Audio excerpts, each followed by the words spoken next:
Commander Stahl, hailing frequencies are open. Okay, we're on. The opinions expressed in tonight's podcast are those of the individuals speaking. They do not necessarily reflect the views of HarrisFilm Productions or its other crew members.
Greetings, this is Steve Harry Harris and the Bomber Girl crew. I'd like to also introduce one of our HarrisFilm crew mates, Roy Ivy. Good evening, Roy. Good Welcome evening to the show. Yes. It's one of those groundbreaking moments in HarrisFilm history where we're actually doing a live presentation with some other crew. Tonight, we're interviewing Joe Cepeda and the Bomber Girl crew. In case you didn't know, they are associated with a Star Trek fan film series called Nature's Hunger. So let me introduce Joe Cepeda. Hello, Joe. It's good to see you again. Hey, thanks. Thanks for having us on your show. Glad you're here. We had a nice conversation before Thanksgiving, and I really got to know you, and I feel like we're buddies. So anything I could do, you let me know. All right. Appreciate the support. When did you start the Nature's Hunger web series? That was over 12 years ago, as a matter of fact. Yeah. So it's like over 44 films. So it's been a while back. Yeah, over 12 years. Yeah. That's what I was thinking. And originally, you were on the Enterprise. That is correct. And then Captain Ramsey's got his own starship, the USS Crusader. Correct. Okay. So what prompted that particular decision? Was it because people were complaining you're not Captain Kirk? No. Quest for your own identity. Does that make sense? Oh, yes. Your own, what do you call it? Your own turf in Star Trek land, so to speak. So yeah, the Ramses needed and its own to do its own thing. And it really opened up our series a lot by doing that. Means great adventures. Yes. Stories, and new characters, and new directions. So yeah, that was a big thing. I would say Crusader was the portal or the gateway into new opportunities. So what year was that? 2010. Wait, what? You started filming in 2009, right? Yes, correct. Yeah. All right, let's take a look at your early effort here. Oh, they are. Oh.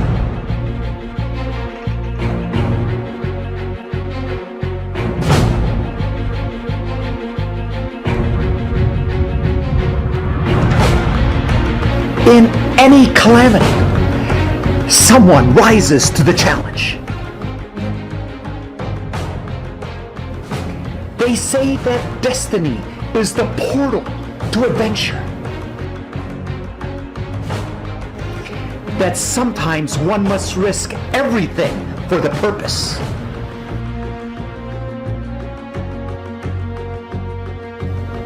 that one must go any distance, face any challenge, that one must catapult into the lion's den, face any obstacle.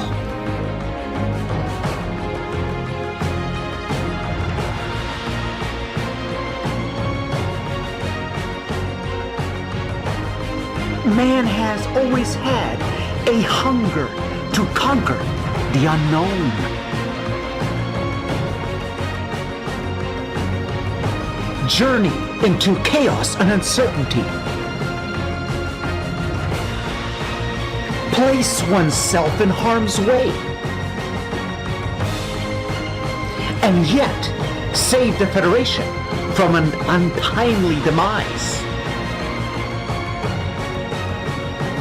And if you're bold enough, join us for The Trek.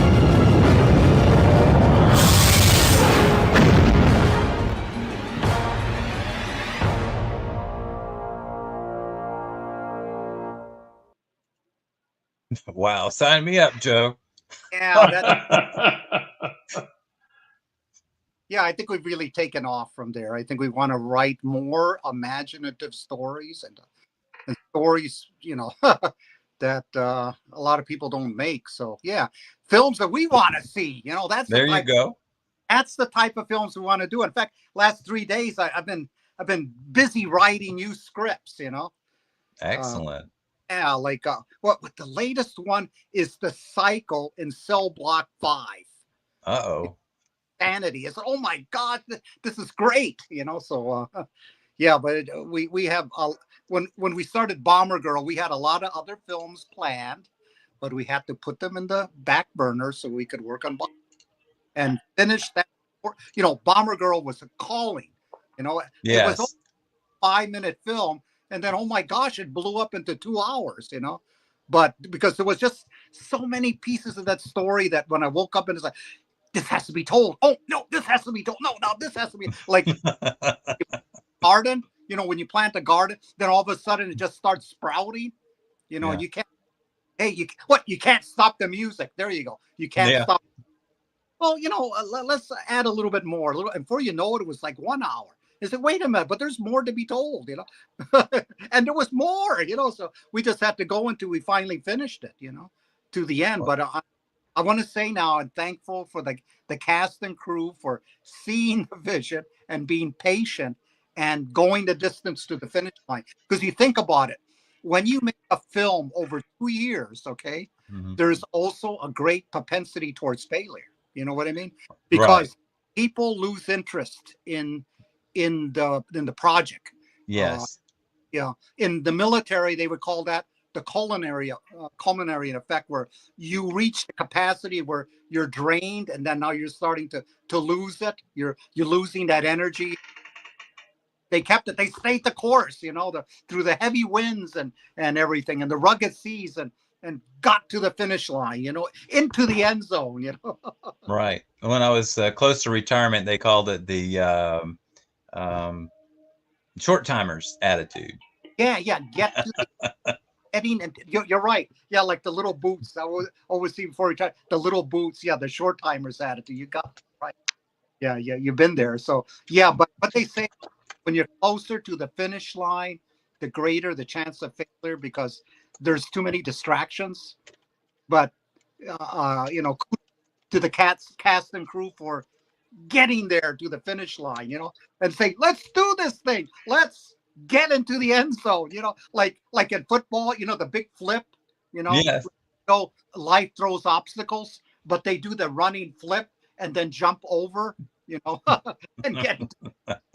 That was Bomber Girl. I said, wow, you know, we got there. We finished this film, you know, because I noticed on Bomber Girl, you were more focused than some of the other older films, because in your older films, sometimes you'll be in the middle of a Star Trek segment, and then you're on a holodeck or in an imagination or in a magical world. And then this was a lot more focused than those earlier efforts. And I applaud that.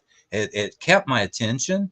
And I want to show a segment that I would like that you used in your trailer number 2.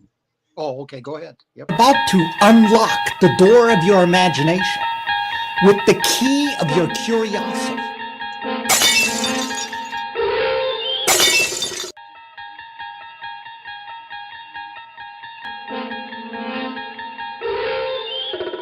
Submitted for your approval, a battle-weary heavy bomber, a relic of a past war, a flying instrument of war, held together only by the tenacity and bravery of its crew.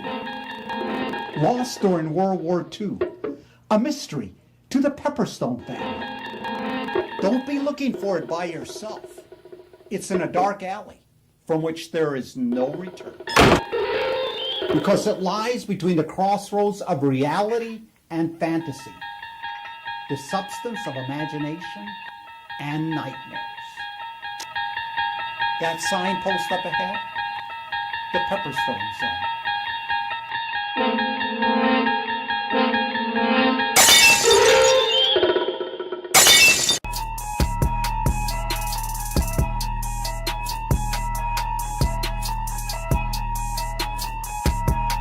Janet was last seen flying on a B-24 Liberator bomber, the Fighting Dragon. Whatever happened to Janet? What became of her bomber? What was Janet's story?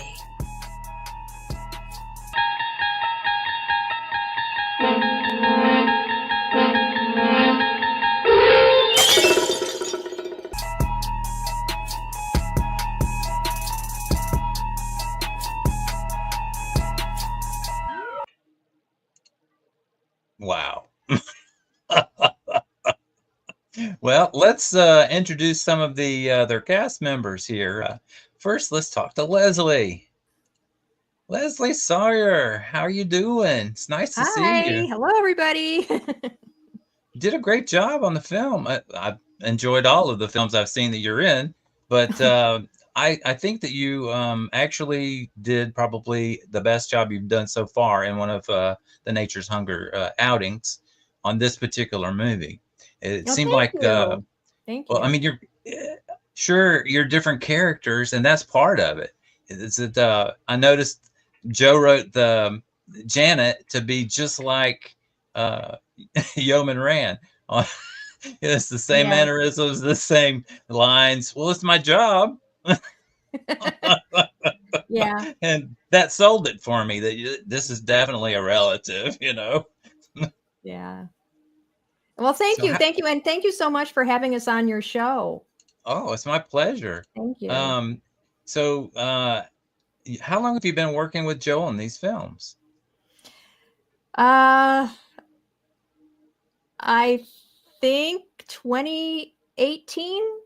Wow. Joe might know better than I know, to be honest with you. We can hear you if you talk. I think it was either 2017 or 2018, but I think it was probably 2018. Wow. Is when I started with him.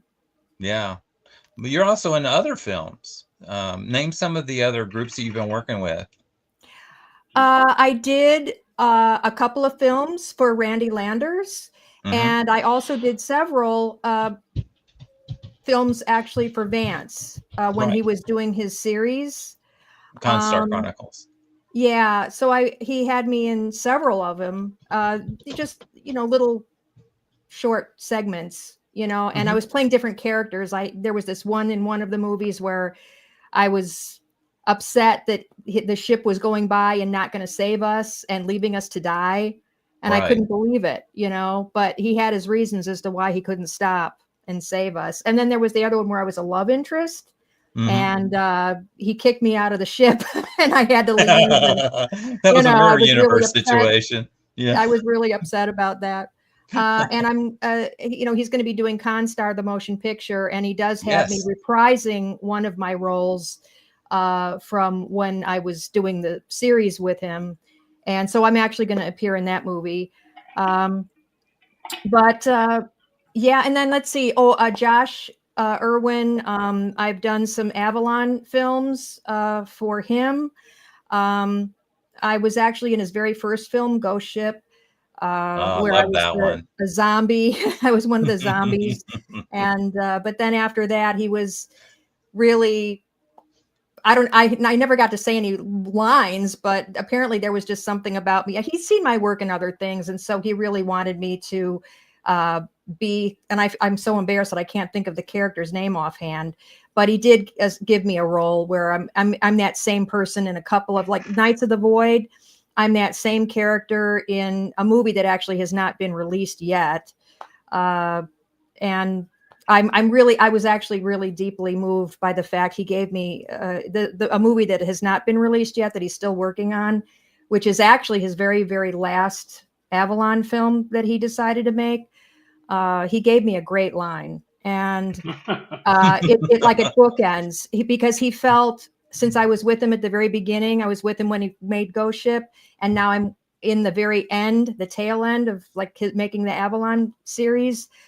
He gave me the line, and I was like, wow, there's like a double meaning to it, because what I say, and I don't want to give away what I say, but what I say is like real. Do you know what I mean? It was like one of those things where, yeah, I was talking about the beginning, and sometimes the beginning at the end is only the beginning, that kind of thing. Right. And so it was a really cool line, and I was really, really grateful that he gave that line to me. But and I'm trying to think about other people. I feel really bad. I'm trying to think about other Star Trek fan films I've worked on, but Jose is the one that I work on the most, just mainly because he's closest. Everybody else, unfortunately, is pretty far away. And so Jose, just, it's a matter of convenience, but I definitely absolutely love doing the films for Jose. It's a blast. We have so much fun. It is a lot of hard work. There's no doubt about that. Right. And we're there on set for many, many, many, many hours. And especially when I have to do all these different hairstyles, and I'm the one doing all my own makeup and hairstyles, costume changes, all of it. And it really is a lot of work. There was one time we were actually filming till 2 a.m, and I was like, okay, I'm done. Okay, I can't, I've lost my mojo. I can't, so he was like, yeah, okay, we're going to wrap for today. So, but the camaraderie, it's just like being with a family. Yes, I agree. We get along, all of us get along so great. And Jose is just so wonderful. And, the atmosphere that he creates is just so, I don't know. I don't know how to describe it. It's just so enjoyable. And I just, all the films I've worked on have been great and really enjoyable. And there's not a one that, I would say, oh yeah, that one was like, all of them, every single one I've worked on, I've really had a great time, and I've loved all of them. But definitely the Nature's Hunger crew and cast and Jose, it's just, these films are so different. They're so unique. It's like a Saturday afternoon kid show in a way. Exactly. That's what I was trying to say earlier. And it's like, when even we were Jose talking. will say, oh yeah, they're supposed to be, they're very campy. Yeah. And it's like just Batman, like, remember? fun. Batman's, I was expecting some pow, bang, zoom placards to pop up a couple of times, Yeah. Right. So I really am very grateful. Some of the I'm other so guys. grateful that Jose lets me play in his sandbox, because it's a lot of fun. I agree.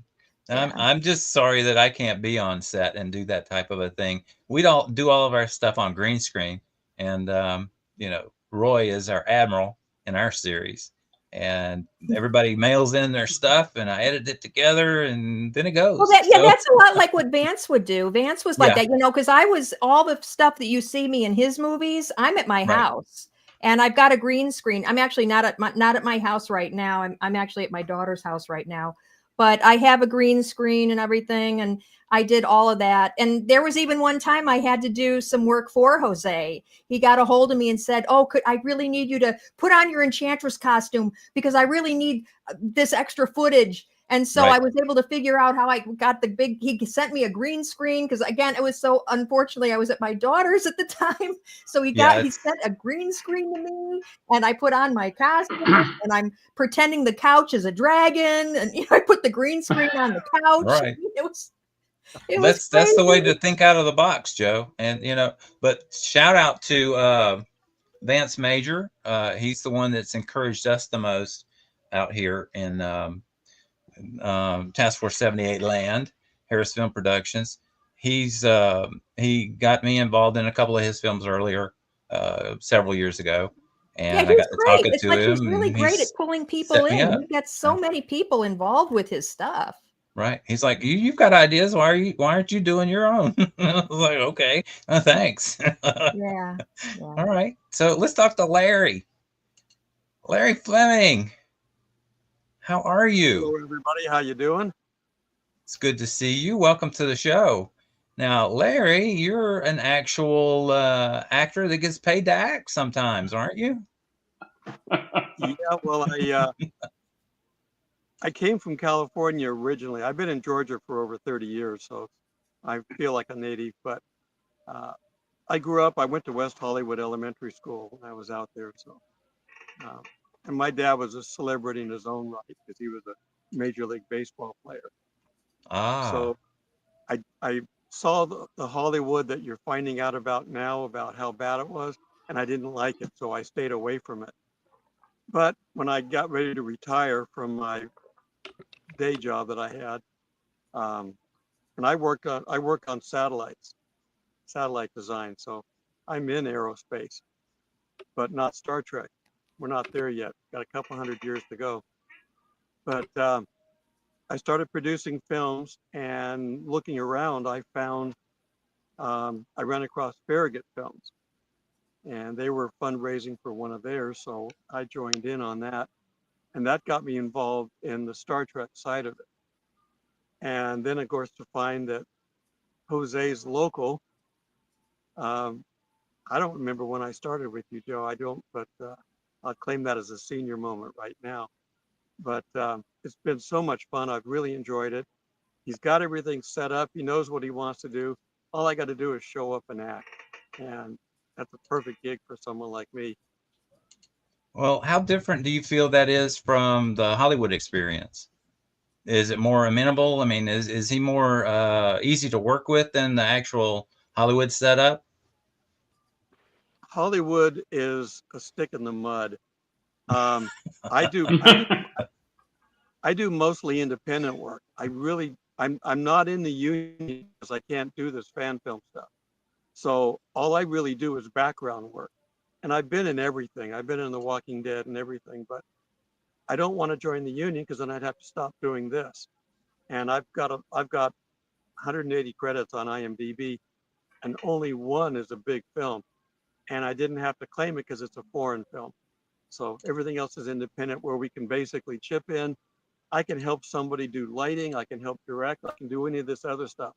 You can't do that with Hollywood and their little Right. clicks of Other union jobs, right?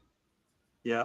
So I work in that environment because it's fun to do, but I do background work with them. I'm not going to ever get in and be an actor. And I'll just stay with independent films, and Jose is definitely the top of my list. But, I've worked with everybody. I worked, like I said, with Farragut Films. I worked with Randy Landers when he was in Alabama. Now he's up in Kentucky. Yeah. You need to come see me then. We just finished one up there. I play a Klingon commander up there, a captain, in one of his films. I really enjoy this. I've worked with Vance. I worked in the Oklahoma set early on before it got moved to Arkansas. So I've been doing this for a long time. Yeah, Starbase Studios became Warp 66 when it moved, right? And so, I really enjoy this. Star Trek is wholesome. I enjoy this. It's good family entertainment, and Joe's films are. Yeah. I'm sorry, but Joe's films are not just family entertainment. It's a fantasy world, and it's a type of a situation where you can just sit back and enjoy the story. We're not worried about you laughing at my my special effects or whatever. Fine, I did the special effects, and we're not here to play with the special effects. We're here to play with the story, right, Joe? Isn't that that's the thing, right? I mean, now I admire your spaceship. Okay, yeah, that model is impressive. That's a plastic model with lights. We're talking expensive investment, and and I'm not knocking what you've done. I'm saying you concentrate on telling the story. And I'll always say in my reviews, I can forgive special effects. I can forgive a mistake in a green screen or whatever, a composite. Are you going to keep my attention? Yep, there you go. See, or if you can keep my attention with the story, fine. I might laugh at it. It's just like Plan 9 from Outer Space. I'm going to laugh at that. But I mean, if you really pay attention to the story, it's not that bad of a story. It's just a bad movie. But sometimes you write a good thing and it doesn't translate properly. I've done that. I'm like, I had to ask Roy, what am I doing wrong? I mean, I'm right. He's like, you're writing it as a story and not a movie. That's what's wrong. Is you wrote it and it's good as a story, but that's not the way people talk. So I appreciate all the effort that you guys went to bring off your vision. All right, let's talk to Jesse. All right, Jesse Jeffries. He's one of your newer crewmates, right? Right. How we doing? So introduce Jesse and tell us a little bit about him. Joe, you know him better than I do.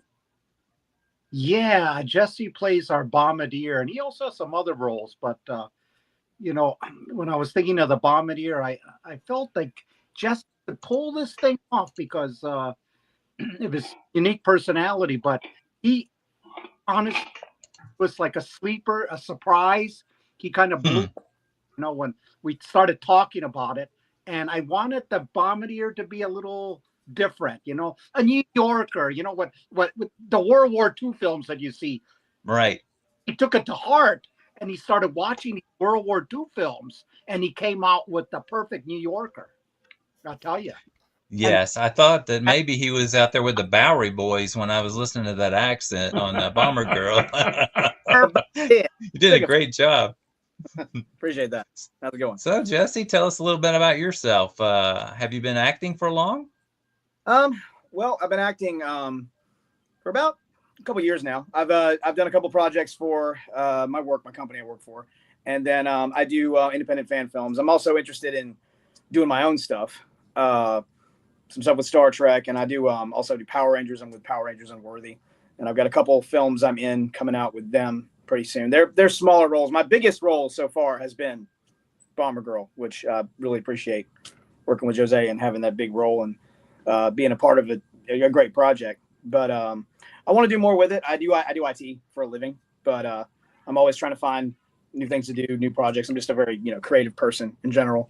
I'm also a big prop guy. Like in my office right now, I'm surrounded by my props I have. I love that. Yeah, this actually was in Nature's Hunger, and I got my stuff from Bomber Girl that Joe gave me. Look, the bombardier is a lucky bullet right here. Yeah, right here.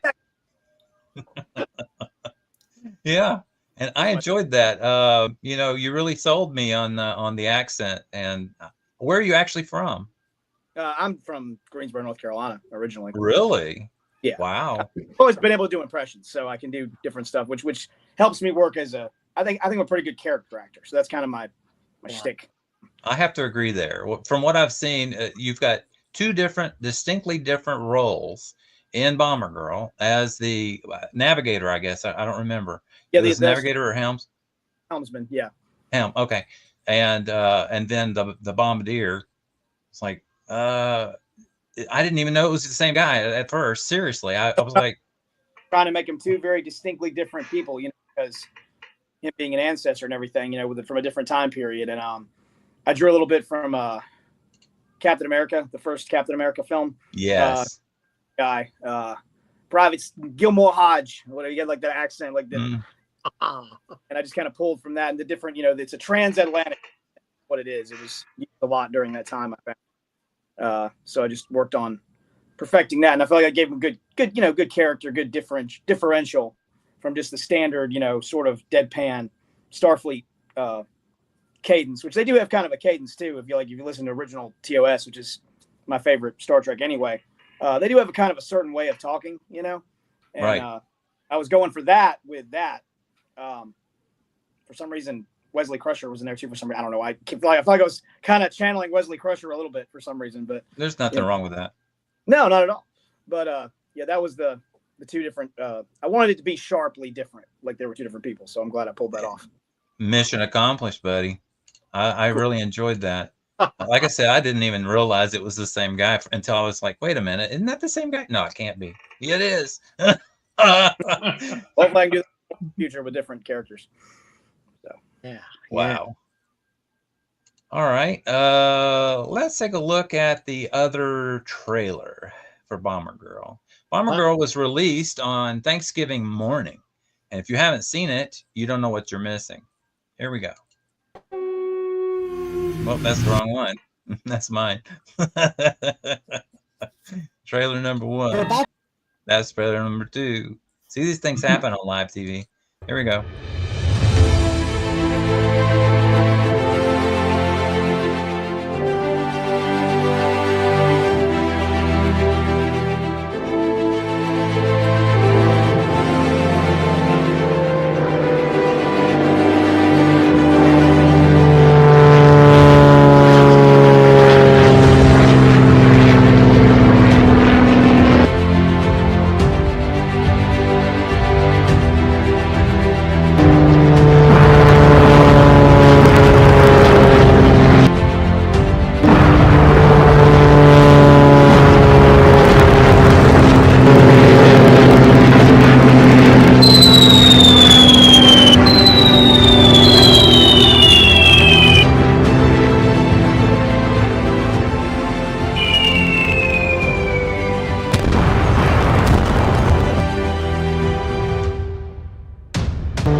Awesome stuff.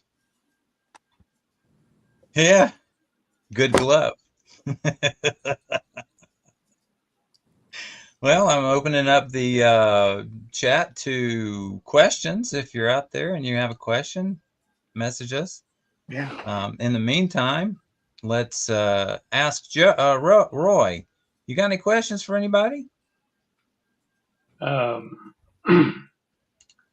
Roy Ivy is. Oh, I just enjoy watching their stuff. Joe just has a very unique way of making his movies. I mean, no movies look like Joe's, you know, and right. It's I'm curious if he has a lot of stock footage, you know, or templates that he uses to make his movies. It's he uses all kinds of different assets, and I want to know how many times Leslie, you know, had to walk back and forth in front of the green screen, and what motivation she was given to do that, you know. And it was a journey, you know, and there's a lot of subtle things that that happened, in the movies, and I'm just curious about that. So let's ask Joe. What are your assets that you're using? What software are you using for your CGI? I use the German Magix. Magix Movie Studio and VFX. A lot better, but I would say we started with stock footage, but then we started chucking it out as we got better in how to do our own, which we thought ours was a lot better than any stock footage. But I think when we initially did Bomber Girl, we started with stock footage, and then we say, yeah, that's good, but I think we can do it better. And I think we need to do is turn the stock footage and to personalize it in something that amplifies the crew, if that makes sense. We went through, I can't believe when we first started, the templates kept changing and changing and changing as we got better, because I saw a lot of World War II films, and I saw Masters of the Air and all that good stuff. And then I started, it was Masters of the Air that I thought, hey, wait, I saw how they made that film, and I said, well, we can do the same thing, except we're just going to do green screen and movies, and that's how we don't need to have a giant machine with with a bomber per se, because they actually built 2 full-scale bombers to do Masters of the. But then we learned how to manipulate digits. It's all a manipulation of digits, how to make it look like the actors are inside a plane. And not only that, how can they be inside a plane and be inside the action? That was the key to success, because, and little by little, we learned a little bit how to craft it and get it done, But I think that was the fun, is in the journey of discovering how to do it, the nuances of it, But computer crashed a lot, like 1,000. Computer, because this is what the hell you're screwing with all these graphics, because you're talking, hundreds of graphics, like the planes going into action and attacking the bomb. That's a lot of different films, put together like that, and what he said, your computer can't handle it, and it goes belly. So I learned. You need an HP workstation. It just could not take it, So I learned to save my work, and we'll pick up where we left off, and we're able to eventually pull it off. But it's you start with what do you call it? So getting back, you start with stock footage, which turns into personalized real footage that you make yourself, because you want to own the film. That's basically what you want, and use what do you call it, graphics the very least. But I did want to get Bomber Girl, make it a little historical, so I did use a little historical, like from what is it, Star Trek, with Deep Space Nine, where they took they inserted the live actors into old footage. We said, hey, let's do the same thing. So I was inspired by Star Trek to do the same. Let's put Bomber Girl, all right, into World War II footage, real World War II footage, where she's walking. What do you call it? That's real World War II footage. And you pulled it off. Yeah, to look like she's actually in World War II. Yeah. So Leslie, Roy asked, how many times did you have to do that? No. Well, the thing about Jose, because I live like about 7 hours away. So he obviously really wants to make sure. I'm not sure if I would only assume that he probably did it with all the actors, not just me. But he did have me walk back and forth several times. Along with that, he also wanted me to do all right, face the camera now, and do that angle, and then do this angle, then have your back to the camera, do like a 360-degree type thing. And then he had me do all kinds of stock footage for my facial expressions, look up over there and be horrified, and then now look over here and do it, and then look, and now look like you're happy, and he had me doing all these different things in different angles, and so that he could have he could pull from that if there was any of that he really ended up feeling like, oh yeah, I'm so glad I had her film that because this is going to be perfect. I can insert it here. So he was really good about making sure that he had, a lot of different things to choose from while he was editing the film. Well, that's the key, is having flexibility, right, Joe? So it's like when we film, I tell them, yeah, we want that center shot, but you still need a side angle, and it depends on who you're talking to. If it's a Combox film, what side are you on the camera, And if you're you filmed the wrong angle and I don't have that other angle later, I can't reverse the film because you're wearing an insignia.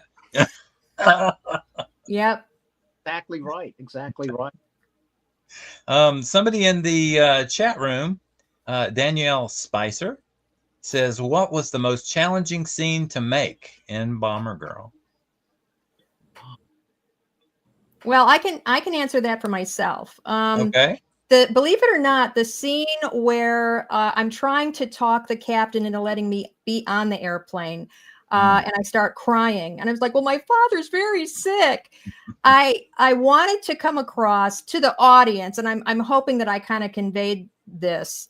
I wanted to be realistic enough of crying so that, yeah, you'd get the feeling that, okay, she cried good enough to like fool the captain. But in reality, she's a real tough cookie, and she really, really wasn't crying. She had been told earlier, by that bombardier guy that, hey, a few tears, you'll get on the plane, you're a woman, use your charms or whatever. And, a few tears or whatever. So that kind of was said like, oh, really? Okay. So when I was trying everything under the sun to get the captain to let me be on the plane, and he wasn't going to have it, he kept on saying no. So I'm like, okay, well, I guess I am going to have to resort to tears. And, Janet's not an actress. So she, in my mind, I'm thinking to myself, okay, well, she really didn't want to have to pretend like she was crying because she knows she's a nurse, not an actress. Right. So, but she's like, okay, well, I'm going to have to try to pretend to cry, and hopefully he'll believe me that I'm really crying and not faking it. And to me, it's so obvious though, that when he's like saying, okay, you can be on the airplane or whatever. And then she's like, oh, yay, okay, I'll go get ready, and then she dashes off, It's so that, to me, that was kind of a challenging scene because I wanted to play it right, if you know what I mean. I wanted to have it come across so that the audience watching would kind of pick up on the fact that, yeah, she's probably faking crying because she's trying to fool the captain into letting her get on the plane, So that was challenging for me. When she did all that, now obviously you had a lot of footage to choose from. How long before you decided this is the shot? I'm using that shot. Yeah, that's a good one, because I'll relate that with the other challenging scene. I would say the first aid scene, because we shot that thing 4 times because we could never get for the first aid scene on the bomber where she's doing the emergency surgical on the bomber. Right. Not available on the same day, so it's like we have to use body double. Yeah, and yeah. So, but here's the thing.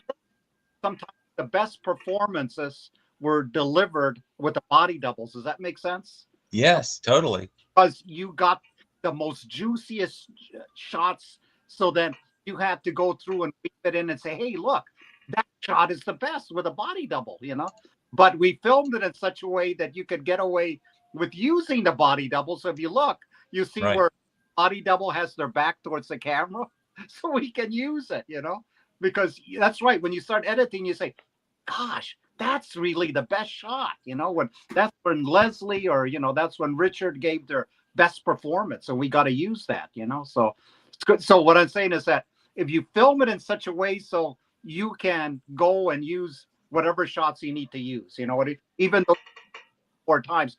And we even came back and we said, you know what? Because we wanted to put a little bit more blood in, but we wanted to do it, which, didn't destroy the costumes and things like that. Because when you're working with blood, even playbook, it's very messy. It can mess up your camera. It can mess up your costumes. But you need to capture the art, right? The cinematography. So we figured Right. So when we finally got Leslie on the final time for Bomber Girl, we got the extra blood scenes, with taste and stuff. And what were you using for the blood? We have that fake movie blood, and we put, Okay. you can't see because it's just cropped underneath her, and then we to clean her up really nice. But Leslie, to my amazement, like an expert in blood. Oh yeah, I know about this. So I let her have it. We shot some very tastefully cinematography type bloody scenes. We got it in there. You need to take some of those outtakes and make a horror short. Larry, what was your most enjoyable experience on Bomber Girl?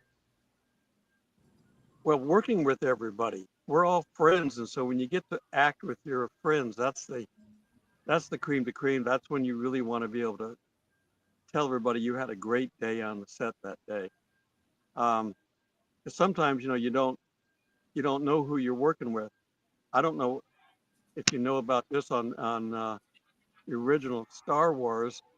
Of course, James Earl Jones does the voice. Well, he never met Princess Leia on the set. Right. They didn't meet actually until they did the Big Bang Theory. That episode. That's wild. Where he knocks on her door, Carrie comes out running with her bat. That's the first time they met. So sometimes you don't get to work with the people. And so when we get to do this, we sit there and we chit chat, and sometimes it's hard to get out there and start working. My cat is having zoomies right now. So if that's fine. Flying by me, that's what it is. I'm going to show you my cat. Here's my cat. What's her name? His name is Rocky. Rocky? Rocky, yeah. Excellent. So anyhow, I just love the fact that I get to work with my friends on this. And doing green screen work, it's challenging, but it's acting. You just have to pretend that you're where you're supposed to be. And what he does by taking our pictures in different directions, the big studios did that.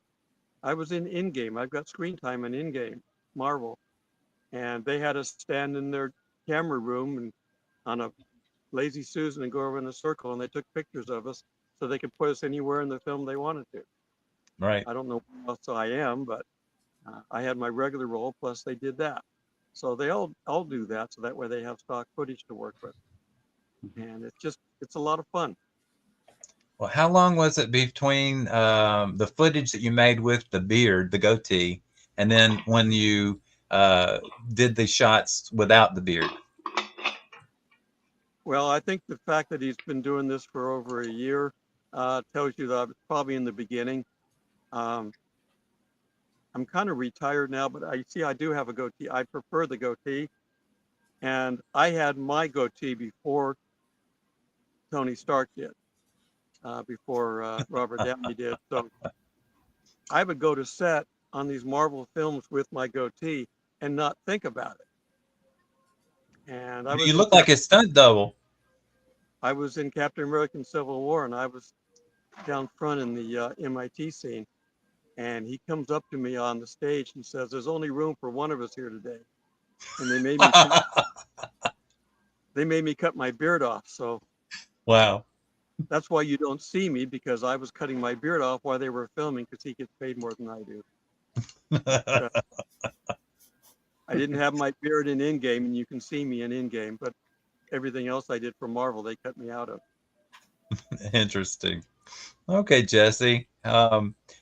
So you had a lot of shots. Oh, nice. The guns.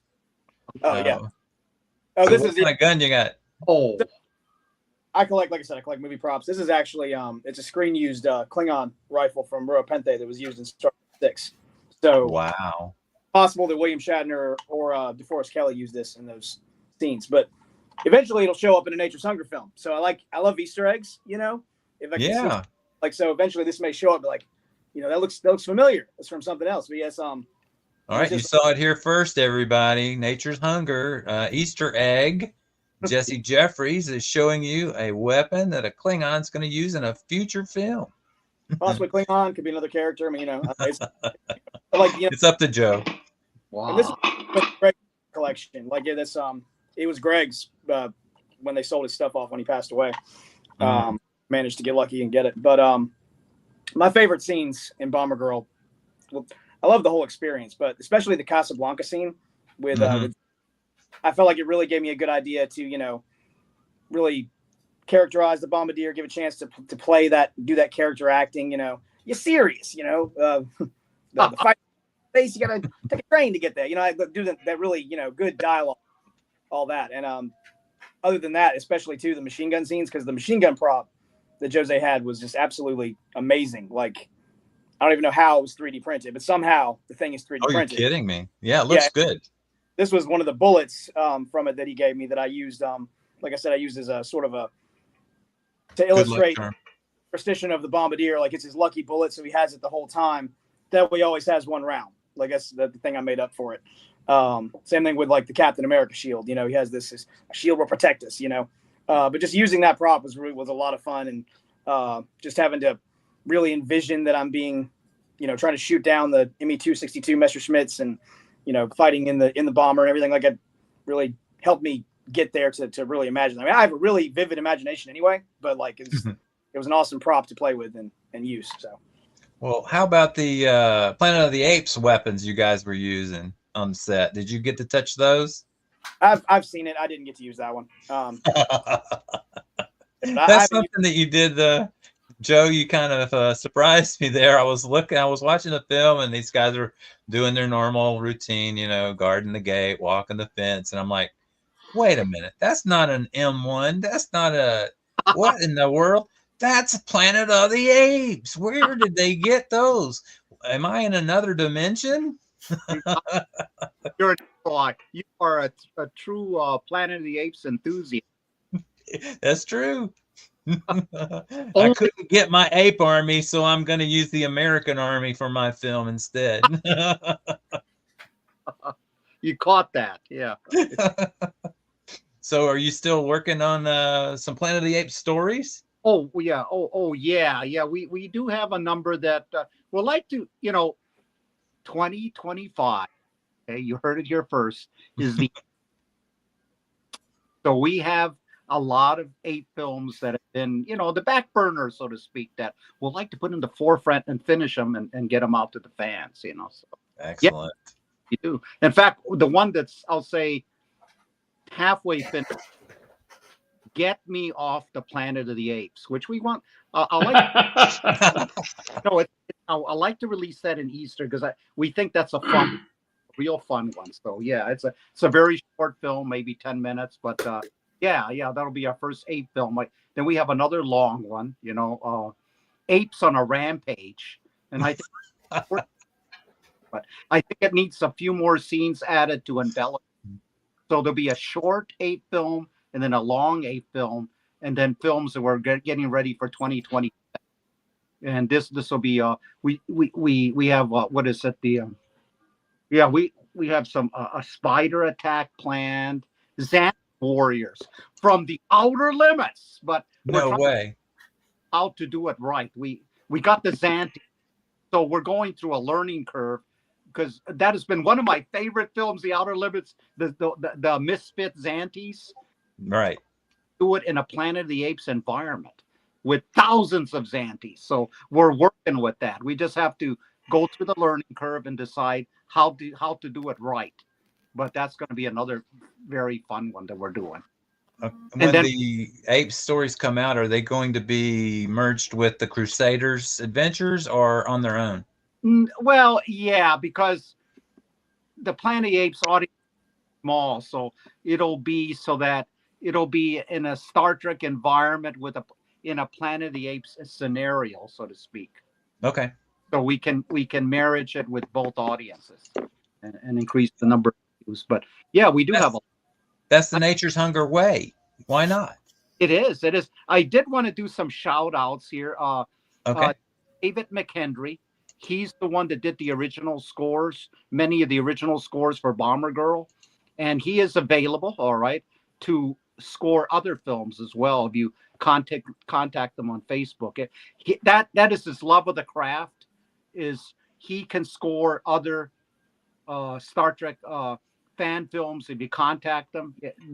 That's his gift. He used to be a professional musician at one time, but I just love working with David. Like, I told him what I needed, like epic. I need sad. I need war. All those war scenes is David's thing, you know. But they got to sound different, David, and he came up with some tremendous stuff, you know. I agree. Like the one where Janet Pepperstone walks around the bomber. You know, I said I need it to sound like Kurt going around the rebuilt Enterprise. Remember, with the shuttlecraft, the rebuilt Enterprise. Well, we said we need to do the same thing, except, you know, with a bomber. And he came up and, you know, give me a week, and he came up. But I'm just amazed how fast he can score, you know. And I said, can you take like an original? Can you make an original Star Trek score, you know, based on old music? So in fact, there's one, you may miss it, that we played the original score and then we played his interpretation score, you know, one after the other. I don't know if fans will pick up on that, but that's. Wow, I thought they were the same. You know, I thought they were from the original show. No. What we did is we took like the original, like there's some original, and they say, can you do a fan version of it? You know, your interpretation of that same. Right. And he did, and we thought we'll put it side by side to see if the fans would pick up on that, you know. So I missed it. Yeah, David McKendrick, is it? David McHenry. McHenry. Okay. Yeah, so shoot me that information, and I'll put it in the show notes after this is finished. That you know how some people like to be behind the camera. Well, he likes to for free, so thought that'll be his contribution. As you know, he knows that we don't always like to do canned music. We want to have completely original music to your film. So that's one. The other one is Jeff McKelvy, and he did the props. So he did 3 props for us. He did the bomb scope. That's a real bomb scope, a prop, 3D. Then he did the machine gun. It's amazing how he did it, but in 1 week he produced a 50 caliber machine gun using his army of printers. It looked real. And everything, and made, you know, like realistic looking plastic bullets and stuff. Right. Yeah. And then the third one was the steering wheels. If you notice the steering wheels, you know, I sent him pictures of a bomber steering wheel, B-24. I said, can you make something like this so that we don't have to pretend that we're flying the bomber? and it's such a, I'm gonna have to post that on Facebook. He did such a good job that he went beyond what I asked him to do, and he put he actually made it look like it was from a museum quality. You know, I said, God, you went beyond the call, and even put a little call button on and the graphic symbol, because World War bombers, remember, you could not buy a new car during World War II because the auto industry shut down and they just made bombers. Yeah, they made bombers and Jeeps and whatever needed. Yeah.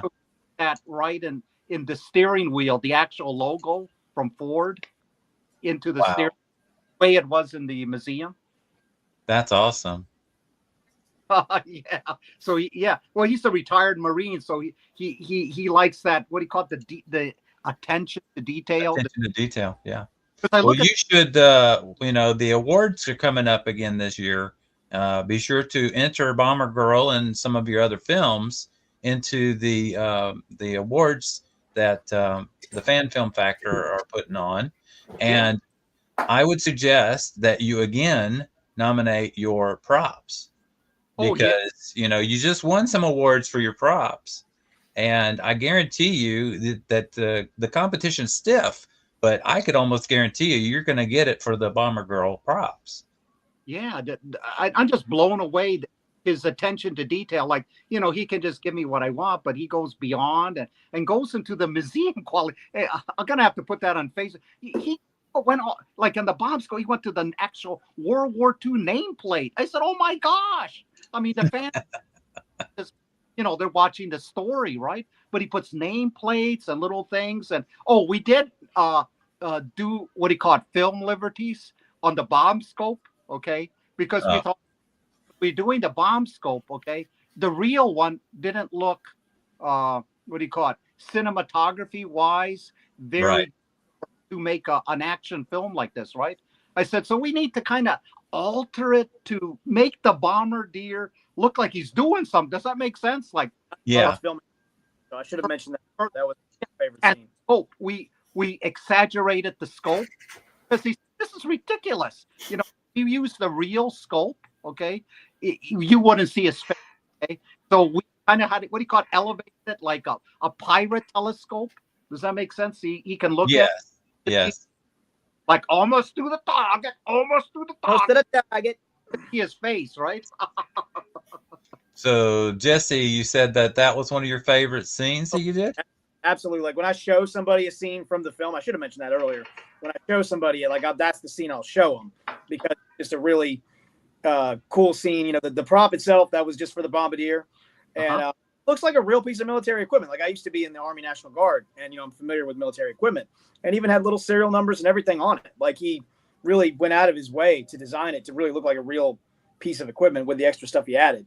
And it did add a lot of cinematic feel to the scene because I was able to flip the little switch, and we had knobs you could actually turn and everything. And Jose edited it in a way where it really looks like I'm really using it, really dropping bombs, and it came out extremely good. And just filming that scene in general was just a lot of fun.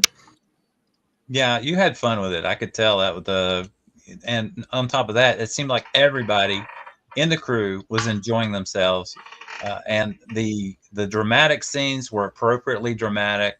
The sad scenes were sad. It's like the whole thing was balanced. And I'd like to read you a review that I wrote last night, and it goes like this. Hold on a second.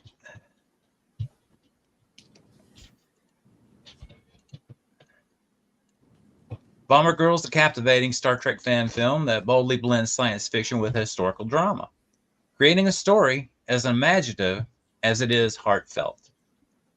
The film begins aboard the Starship Crusader, where the crew encounters a mysterious World War II American bomber floating in space.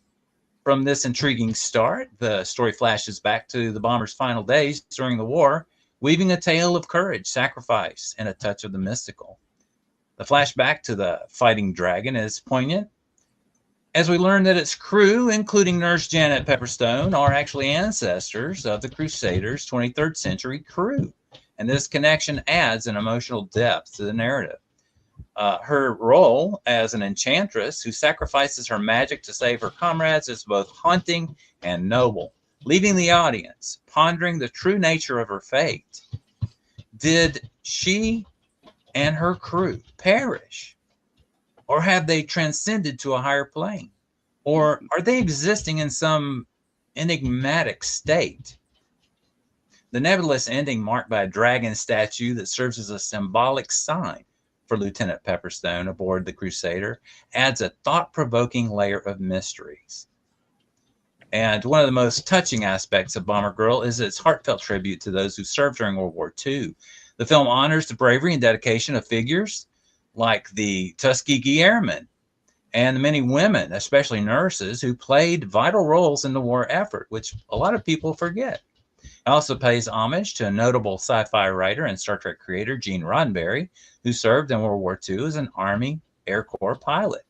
This blend of history and science fiction reflects a deep respect for those who paved the way, both in real-world heroism and visionary storytelling that Joseph Ada does. So visually, Bomber Girl impresses with a significant improvements in VFX, sound design, and compositing compared to the predecessors in the Nature Hunger series. The space sequences and the historical settings are good, but it's the story that immerses viewers in the futuristic and the historical wartime settings. So that's the way I feel. What do you guys think? That's a great synopsis of it, for sure. Definitely, I really like that. Well, it's been an honor to host you guys. I appreciate everyone showing up and being so friendly. I hope to do this again when you have another big project. And it may not be live next time. This was an experiment.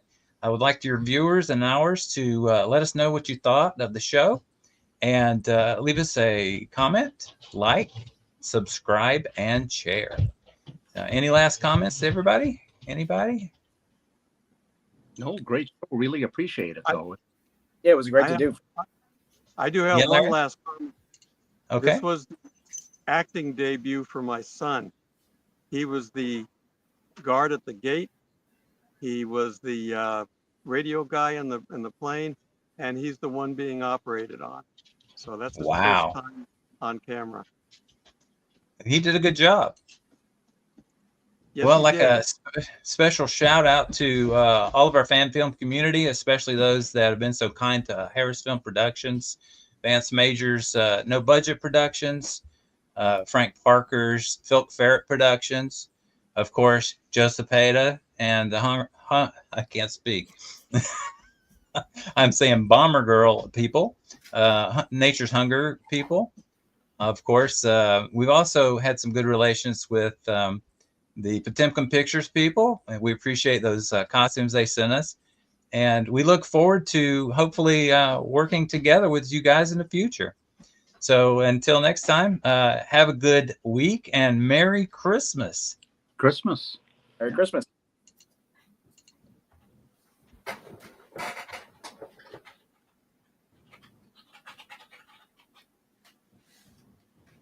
All right.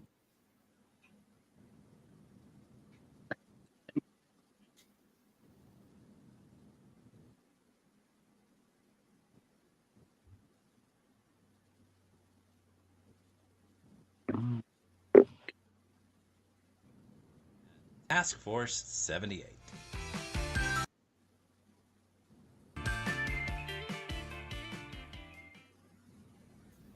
Merry Christmas from Harris Films and Task Force 78.